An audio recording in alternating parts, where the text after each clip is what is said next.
खरं म्हणजे परवाच्या दिवशीच आपण मुंबईसाठी काही ऐतिहासिक निर्णय घेतले.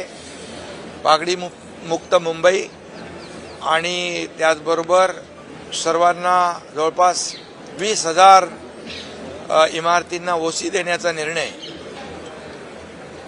आणि गिरणी कामगारांच्या संदर्भात देखील चाळींचा जो विषय आहे तो, असे अनेक निर्णय आपण मुंबईकरांसाठी जे आतापर्यंतच्या इतिहासामध्ये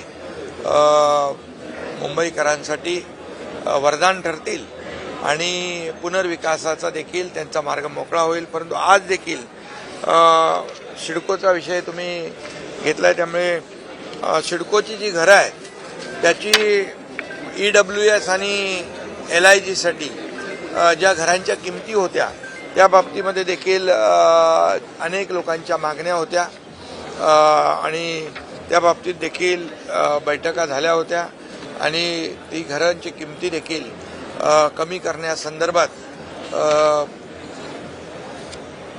एक विधान परिषदेतील आमदार विक्रांत पाटील आणि शशिकांत शिंदे आणि इतर लोकांच्या बरोबर देखील चर्चा बैठक झाली होती.